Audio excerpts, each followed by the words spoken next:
what is feedback anyways? Or you can answer all if you wish. It's also okay. What is feedback? What is the definition of feedback? What does it mean? Teacher.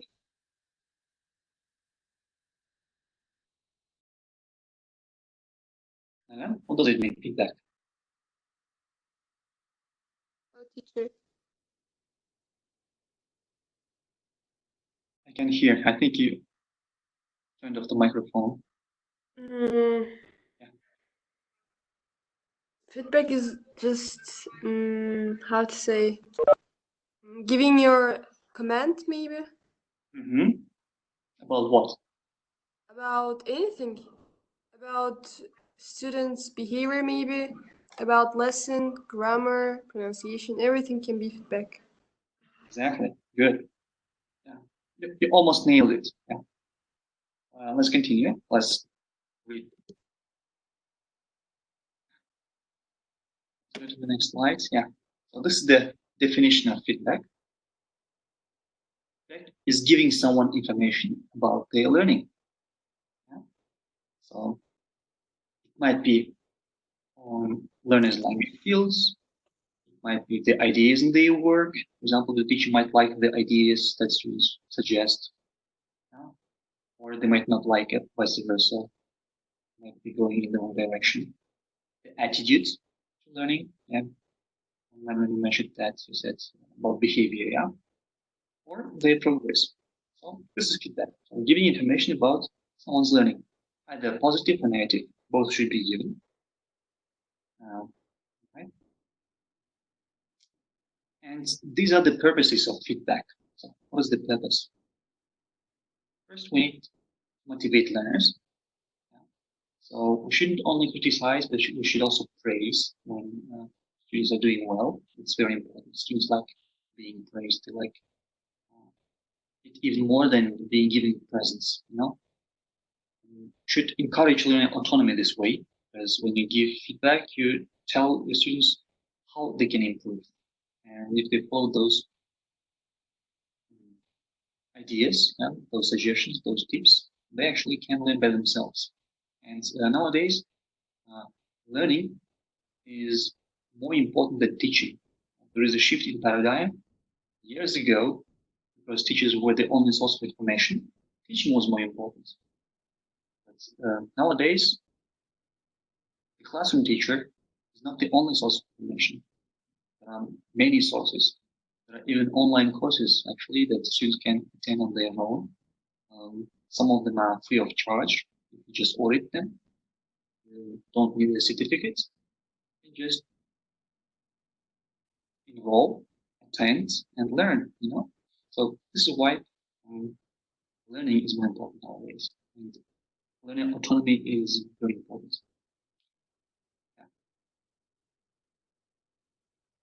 Yeah. Another purpose of feedback might be to focus on learner needs, problems. Yeah.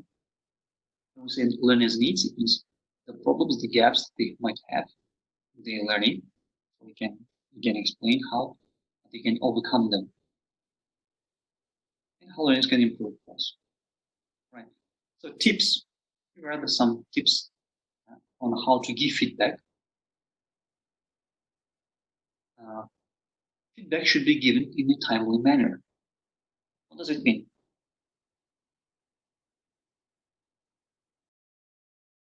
Necessary? Necessary. It is necessary, but it should be given in a timely manner.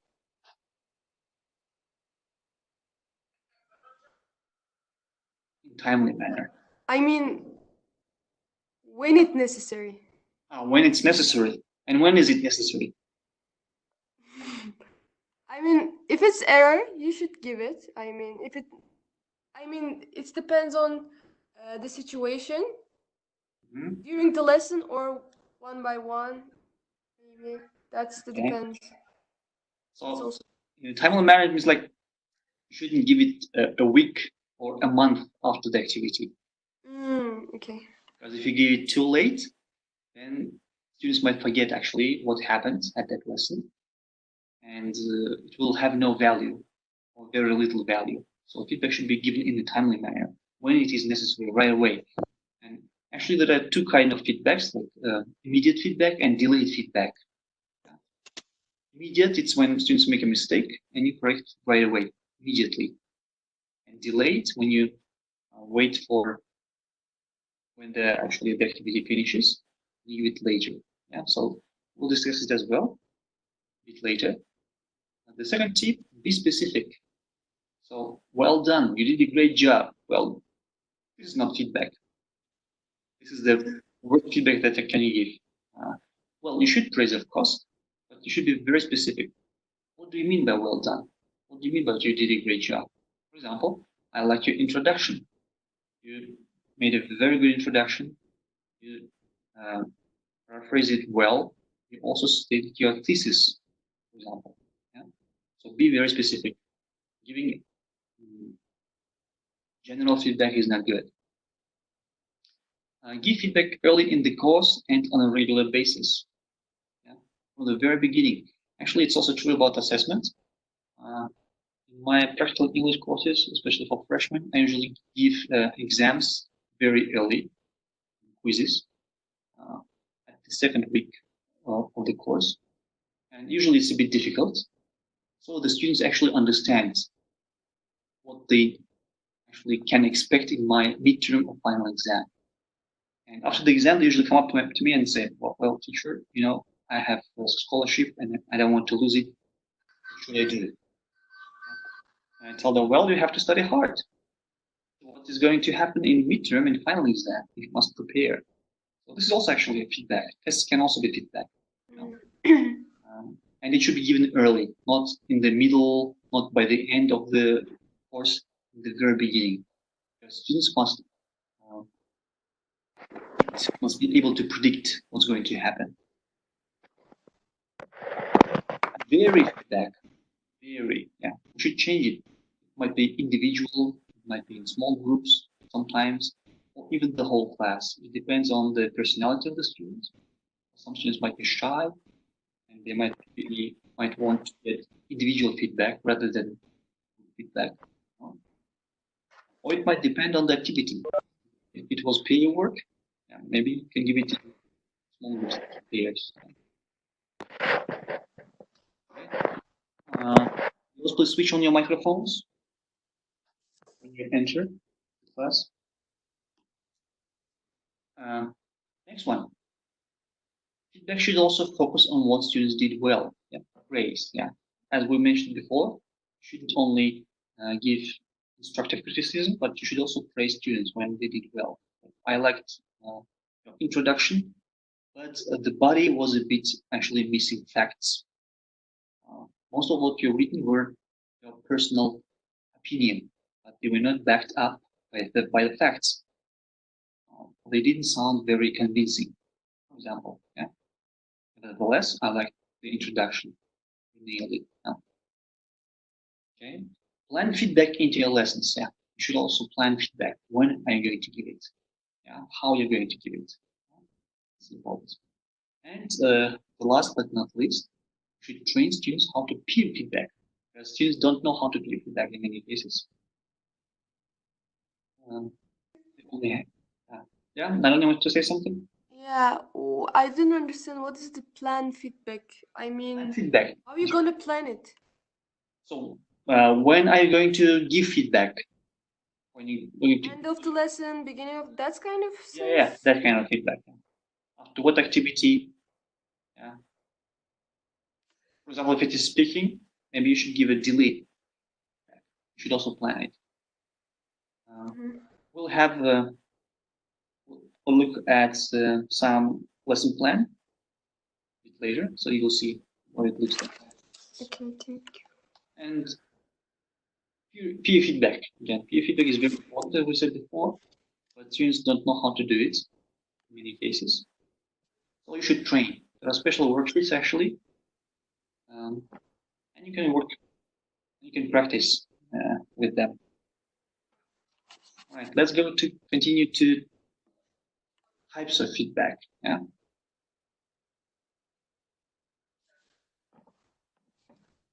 So there is immediate and delayed feedback. Immediate is when we immediately correct learners or say what we like or don't like, and delayed feedback when we say it a bit later. So with what kind of skills do we use immediate feedback? Again, being specific. What kind of skills? There are 4 skills: reading, listening, reading and writing. Pronunciation. Pronunciation can be immediate. It's sub-skill. Yeah. Speaking, I mean, yeah. Speaking might be actually delayed. Oh. Because when students are speaking, you should not interrupt. You should listen to until the end, and only then, after the activity, you should give feedback.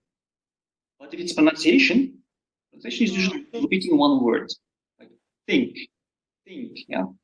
It can be given right away because it's only pronunciation. They're pronouncing only one word. Okay. What about reading? Reading. Immediate or delayed? Delayed. From the text, they make a mistake. They mispronounce something. Actually, it should be immediate.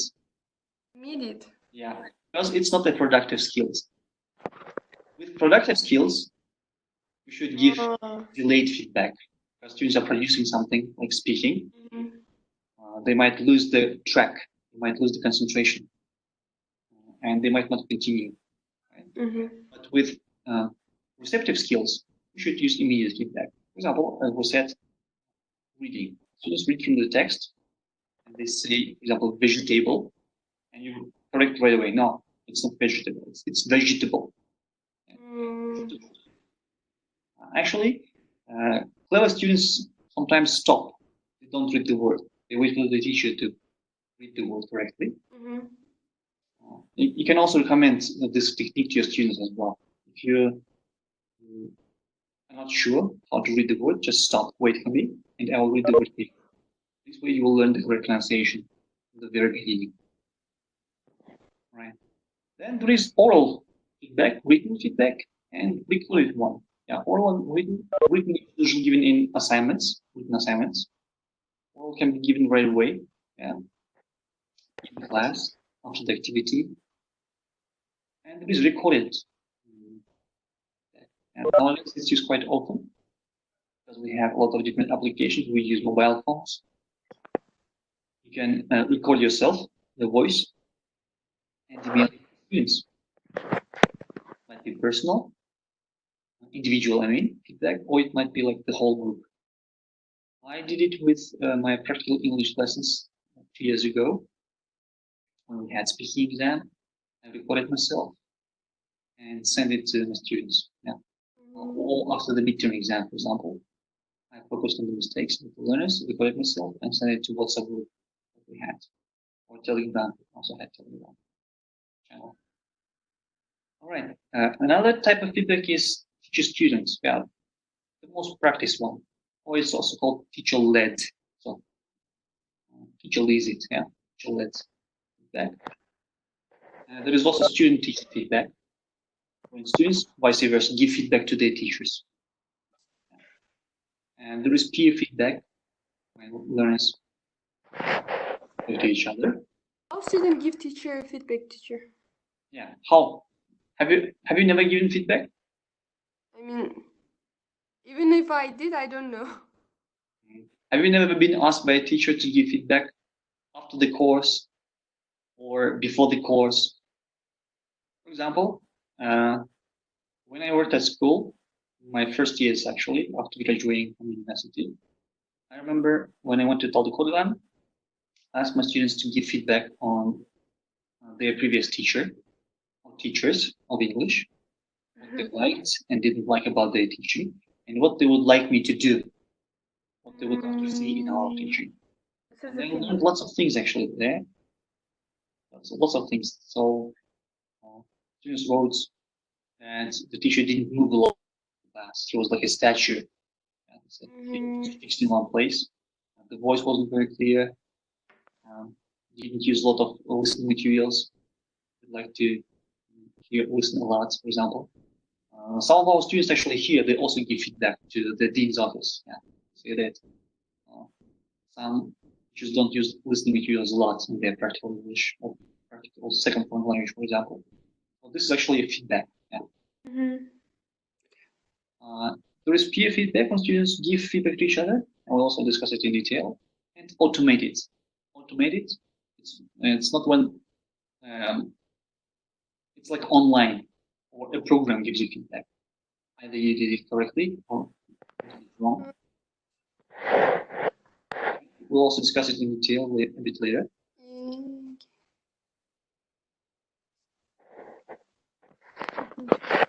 Here's the explanation of student feedback. Students give feedback to their teachers on the following matters. Yeah. So, for example, what they like or dislike about the course or methodology. For example, you use only audiolingual methods or grammar translation all the time. If you want to communicate, you want to work in pairs, for example. They can also give feedback on their learning styles. So they might be like shy students. They might give feedback like, I don't like it when you give me feedback in front of the class. So I'd like to give it individually, for example. Or they might be learners who say like, I'm a visual learner. I need more pictures, please. When you explain, don't use a board a lot. Just give it explained orally. Well, my group mates actually agree with it, but I'm not. So I need some visual aids. I need to write on the board, explain it this way. You can also give feedback on materials and activities. Sometimes teachers bring songs, but students don't like them because there's a big generation gap between them, like 20 or 30 years old, for example. If the teachers are young, they can usually actually predict students' lives about their songs. So what can teachers do? Teachers can ask for students. Like, I'd like to sing a song with you, but I need your recommendation. What can you recommend me? So email me the list of songs that you like listening and that you think that your peers might like as well. Then you can choose. Or texts that you bring, for example, which you can ask again, what are your interests? What do you like reading about? Fashion or technology or politics? What is it? Yeah. How can we get this kind of feedback? Well, we can get it with the help of the questionnaire. And it must be, students actually should not write their names there, because otherwise they might be afraid to tell the truth. Yeah. So, or students can have their diaries, and teachers can collect this kind of feedback in their diaries as well. So in their diaries, you can write how they feel at the lesson, and what they like or what they would like to see in their lessons. Feedback can also be collected in a portfolio. Portfolio, as you know, what is a portfolio? What is a portfolio? Like you collect papers, one collection of students' work. Yeah. Students' work, and usually it is written. It might be essays, reports, yeah, self-evaluation, quizzes, exactly, yeah, self-evaluation reports, yeah, peer evaluation reports, yeah, and there might be also reports about feedback, and students can collect that kind of feedback in their portfolio as well. It's very important.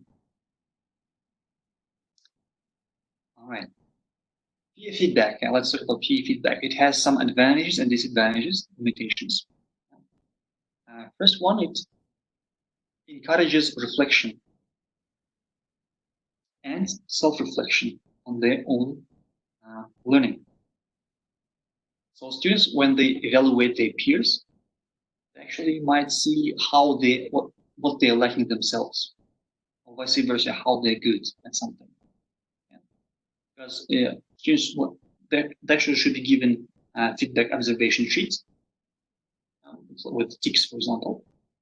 They have to tick the things that students did and or did not. And this way, they can actually see the criteria.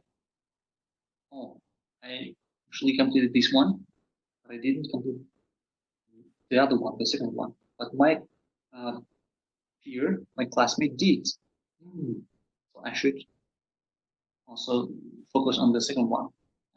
So this way they actually will think and become more autonomous in this way. However, peer feedback has some limitations as well, because it doesn't work well with young learners. Young learners are not very good critical thinkers. They might not understand how it works, in spite of the fact that you might explain it several times. So it might not be very effective with young learners. Though it doesn't mean that it doesn't work at all. Because I've witnessed a lot of classes when teachers used this kind of feedback with young learners. Not necessarily school, but yeah, it's fourth graders or fifth graders, something like this. However, it might be difficult, yeah. Second one, students might be even stricter than the teacher. The research says that sometimes students are even more strict than their teachers. They give very low grades to their peers or to themselves. And they might be very strict. So teachers must actually also maybe correct it again. If somebody doesn't like his grades, you can say, well, if you don't like it, I can check it myself if you wish. And again, students might not, we mentioned it at the previous lesson, if you remember. Students might not like being evaluated by their peers because they think that they're not professional. They're not well qualified for this. All right. Automated feedback. Yeah. What is automated feedback? So here's the definition. Let me take attendance. You read the definition meanwhile. Yeah. Games here. Autonomous here. Yeah.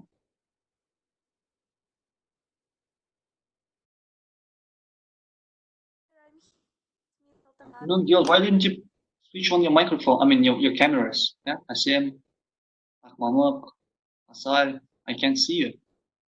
Again. You should switch on your microphone, your video. I need to see you. For example.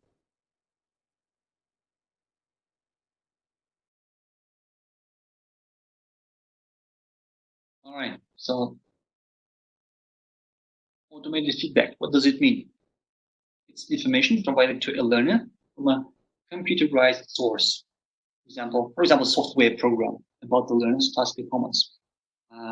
I've mentioned it several times before that I prepared for TOEFL with the help of CD, a program actually. It was a kind of test. It had 4 tests, TOEFL tests, complete TOEFL tests, with preparation materials as well. So there were some exam materials that you need to practice before taking the test. And whenever I answered incorrectly, the program would show me my mistake. Like C is not correct because furniture is singular. This is not plural. And singular is always used with uncountable, sorry. Furniture is uncountable. And all uncountable nouns are always singular. For example, and they would give me this kind of feedback, it is automated.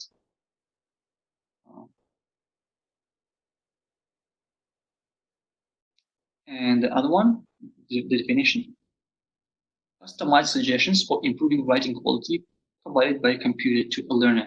For example, Grammarly. Maybe you have noticed that when you watch YouTube, there's a lot of information about Grammarly. What does it do? It actually gives you hints for your writing. For example, you use the word which is not very academic, colloquial, so replace it. So instead of saying kids, use children, for example. Or it might be a spelling mistake. Again, they would underline the word and suggest you. So this is Grammarly, another example.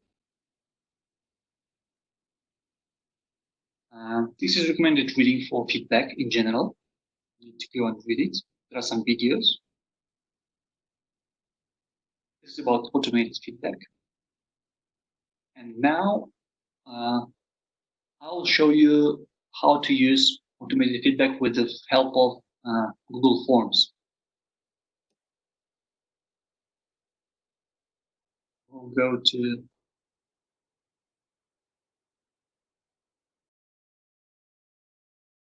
just a minute, it's not working.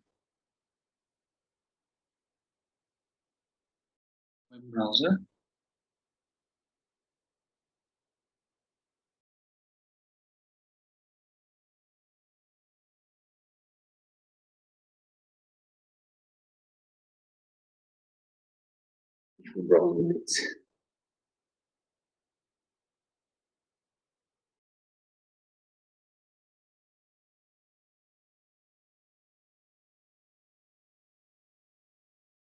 Okay, you can see now, right? So this is my Google Forms.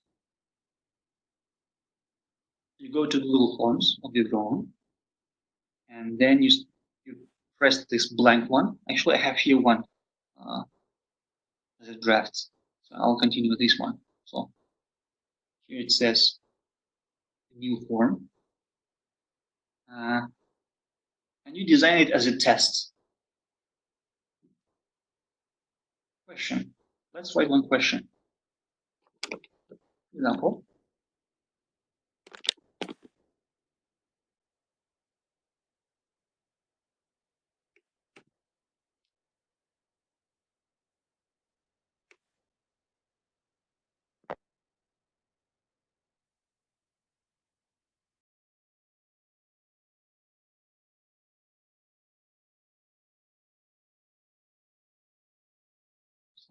On my screen. Okay.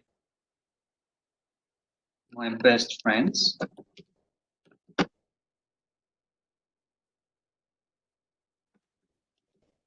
There was, well, example.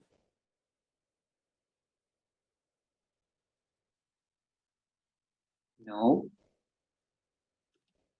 you have known, have been knowing, for example. This is a multiple choice test. Here, we choose multiple choice. Yeah. You can also use checkboxes, but now I'll choose multiple choice. When there's multiple choice, there is usually one or two correct answers. Next, we need to make it required. Then we need to make it a test. So you should go to the settings here. Press settings. Then you go to quizzes. Here. And you press this button. Make this a quiz. So now it becomes a quiz. And there are some options. Release grade. So when you give grade, like immediately after each submission, for example, or later after manual review. Manual, you need manual when students writes something there, like essay, but it's multiple choice, so I don't need it. I use immediately. Respondents can see missed questions. Yeah, I ticked it. I want my students to see missed questions. Correct answers, yes, I want it. And point values, again, how many points they get. Yeah, this is all I want. And then press save. Right. Now this is not a questionnaire. This has become my test. And I should rename it. Yeah. For example, tenses.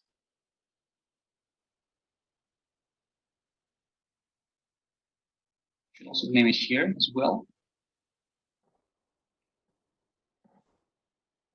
Tenses, for example. Okay, now we need to choose correct answer, answer key. Because we made it a test, now we have answer key here. Yeah. So we changed it in settings, if you remember. We went to settings here and made it a test, a quiz. Yeah.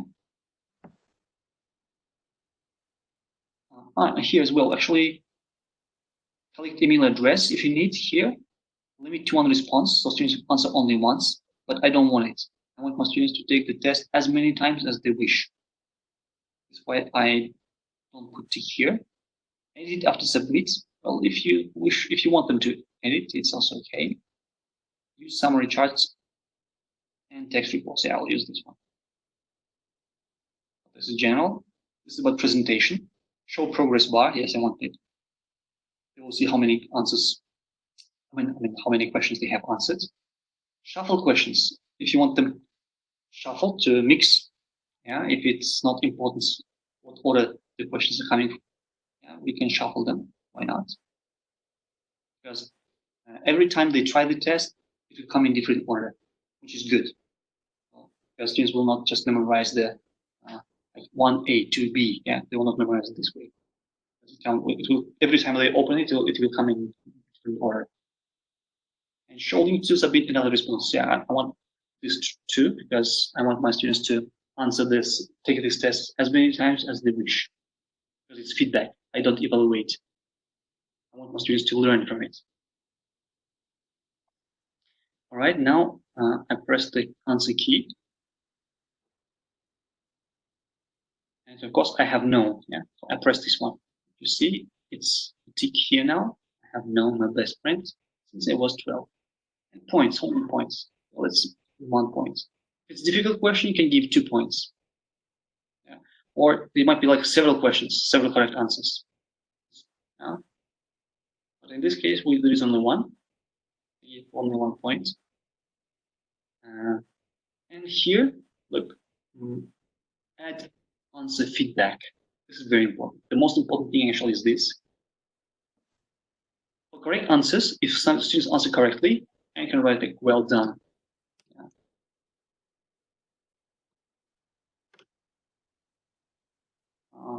And for incorrect answers, I should explain here. Why do we use? We can say like we must use present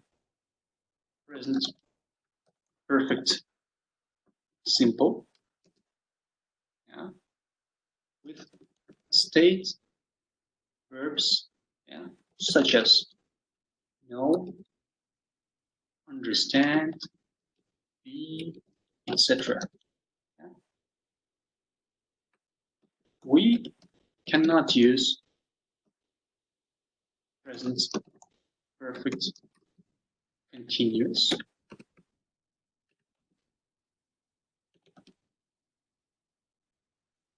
with state verbs. Only action verbs,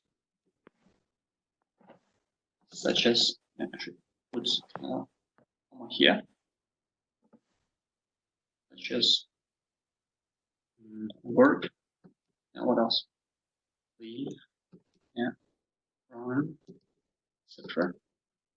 And used with this tense. Yeah. For example, press save. Whenever students answer incorrectly, see this feedback, this explanation. Yeah, this is very important. All right. You can add answer another question. Okay, I'll press done. Okay. It's ready. You can duplicate it and use another question. For example, lived,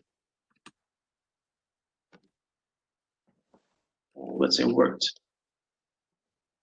at SDU since 2007. For example, I'm working, I have worked, and I have been working. Okay. Answer key. I have worked and I have been working. Actually, can use both to correct answers. And again, feedback. I will change feedback with the verbs live and work.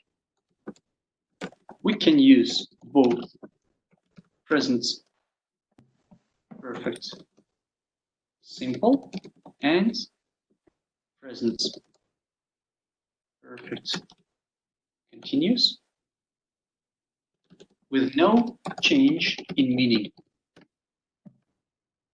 Okay, so with these two verbs, like live and work, we can use either present perfect simple or either, actually not.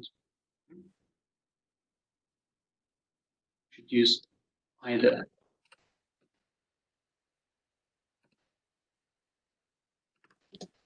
Present perfect simple or present perfect continuous with no change in meaning. Safe. How many points? I'd like to give it 2 points. However, if students make mistake, if the answer give only one correct answer, they still get 0. You should know it. So it's not like they answered 1, they will get 1 point. If they answered 2, they get 2 points. No, it doesn't work like this, unfortunately, with Google Forms. Well done, well done, well done. Let's change it. So it might be like well done, great job, for example. Yeah. Way to go, perfect, splendid. Yeah, there are many words. You press done. All right, so let's, actually it's saved automatically all the time. And we can press send here. You can write students' emails. Or you can send a link. Link is much better. It's a very, very long link, so you can shorten it. Okay, and you just copy paste. Let's copy it, and let's send it to our chat.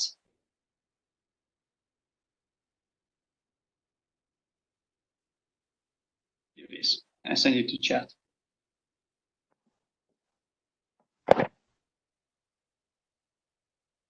All right. So this is how it works. You can also preview it. You press the preview button. You can see what it will look like to your students. So it will look like this. So there are 2 questions. You can create as many as you want, of course. Just demonstrate it with the 2 ones. You can also add a different one, like when several correct answers might be possible, like a chart. Not multiple choice. Yeah, let's choose a different one, like checkboxes. Checkboxes are also okay. You can do it this way. If there are more than 1 correct answer, like 2 or 3, you can use checkboxes, and students will understand that actually there are several correct answers. Yeah. So I will change this multiple to checkboxes. All right, and we'll give the idea to students. Checkbox. So there are several correct answers, not only 1. Yeah, but multiple choice usually has only 1 correct answer. You can do it this way. And you can also see the responses of the students, right? Sure, of course. Yeah, you can see it in your Google Forms. Here. So I will delete this one. Actually, here you press the responses. I forgot the names. Yeah, we need to add a name. Otherwise, you won't see. You will see only one big mess. If it's not important to you, you can use it just the way it is, with no names. With names, we usually use a short answer. Yeah. Here, where is this? Here. Name, yeah, and short answer. Required. You can put it in the beginning.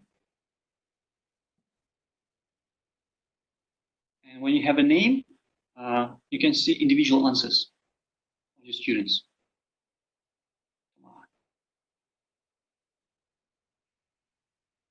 on. This name. In the responses part, you will see individual answers. Yeah, because there is a name. But when there is no name, yeah,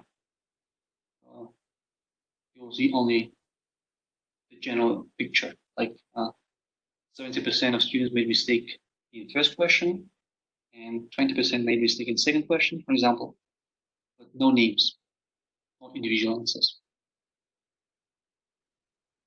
So what I liked about it is that students can read the feedback here, and it is called automated because you don't give it individually, personally.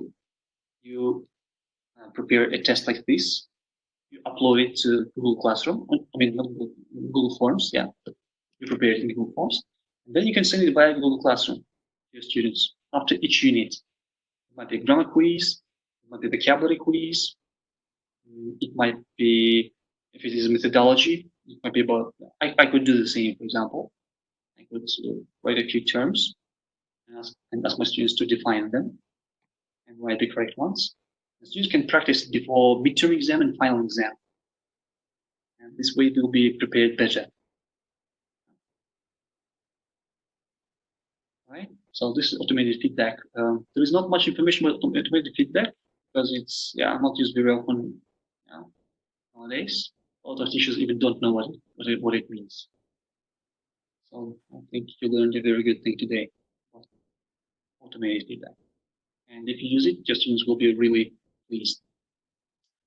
I use this kind of feedback with my learners. I teach also at Al-Farabi School, gifted kids. We have Olympiad classes. But because they don't get grades, actually, they're not very motivated to take these quizzes. Otherwise, if they graded, let's say so, if they were graded, they would work much harder. Because assessments is a driving force of learning. Students usually learn only because they are given grades. If they are not given grades, they don't learn it. So you must use it as a, shall I say, weapon, as a tool. Let's say, so, yeah, as a tool to motivate our students to learn. All right. Any questions? Do you have any questions? Thank you, teacher. No? All right. I need to check your attendance here. Yeah, I get him. Are you here? Can you say something? Because I can't hear you. Okay. You should write something in the chat. I haven't seen some girls, for 2 weeks. I haven't heard a word from them. Are you there?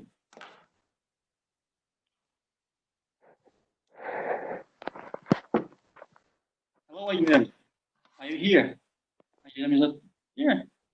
I'm here. Okay. Next time, girls, make sure that your cameras work. I don't accept it. Enter with your phone if your laptop camera doesn't work. Hold on, are you here?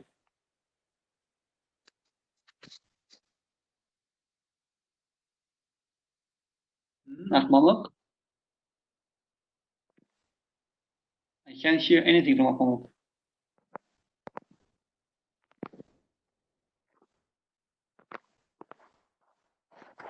Yes, teacher, I'm here. Hello.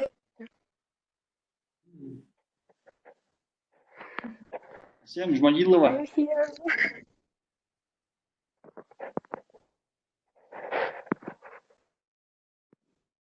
All right. Next time, girls, if your cameras are not switched on, I will not put plus to your attendance. You'll be considered as absence. Okay? Okay. Well, maybe you don't have a good haircut. I mean, get up very early in the morning. Prepare. I need to see you. Otherwise, I'm not very sure that you attended all the class.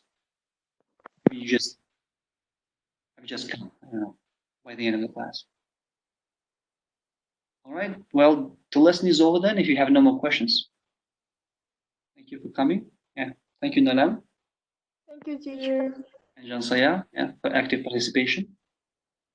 Okay, see you tomorrow then. See you. Yeah. Bye, teacher. Take care. Welcome.